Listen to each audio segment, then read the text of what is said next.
Hello दोस्तों, नमस्ते, प्रणाम। मैं आप लोगों की खुशबू यादव अवधि गीत के चैनल पे दोस्तों आप लोगों का स्वागत है। आप लोगों के बीच में मैं एक प्यारा सा देवी पचरा गीत सुनाने जा रही हूँ। कैसा लगेगा दोस्तों कमेंट में बताना। और जो लोग हमारे चैनल पे नए हैं प्लीज़ आप लोग हमारे चैनल को सब्सक्राइब करिए, सपोर्ट करिए, आगे बढ़ाइए दोस्तों। ढेर सारा प्यारा आशीर्वाद दीजिए और कैसा लगेगा कमेंट में ज़रूर बताइएगा। चरणों में जिया लगा हमार मैया, चरणों में जिया लगा हमार मैया।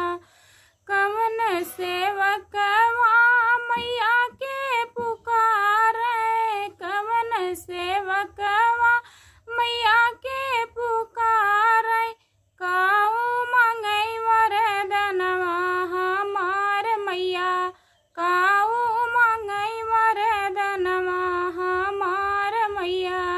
लंगड़ा सेवक मैया के पुकारे, लंगड़ा सेवक मैया के पुकारे। पहरा मंगई वरदनवा हमार मैया, पहरा मंगई वरदनवा हमार मैया। चरणों में जिया लगा हमार मैया, चरणों में जिया लगा हमार मैया।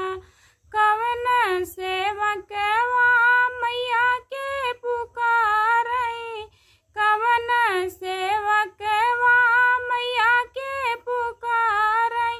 काऊ मंगई वरदनवा हमार मैया, काऊ मंगई वरदनवा हमार मैया।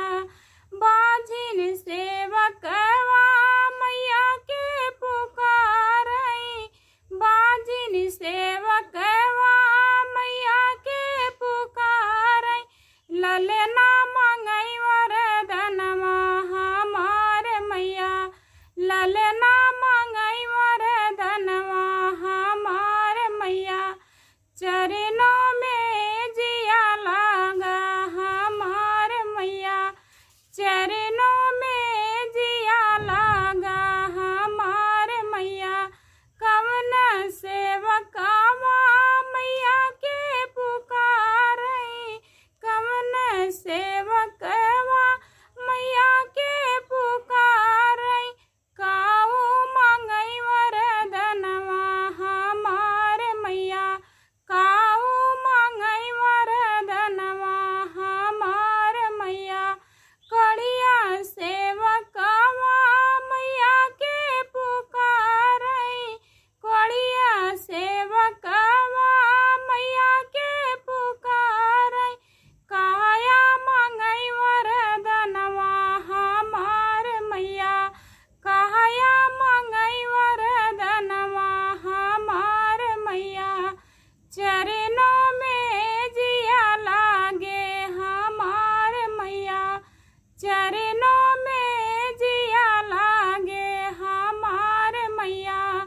कवन सेवकवा मैया के पुकारे, कवन सेवकवा मैया के पुकारे। काऊ मंगई वरदनवा हमार मैया, काऊ मंगई वरदनवा हमार मैया। बालक सेवकवा मैया के पुकारे, बालक सेवकवा मैया के पुकारे। विद्या मंगई वरदनवा हमार मैया, विद्या मंगई वरदनवा हमार मैया। चरणों में जिया लागल हमार मैया, चरणों में जिया लागल हमार मैया। कैसा लगा दोस्तों कमेंट में बताना।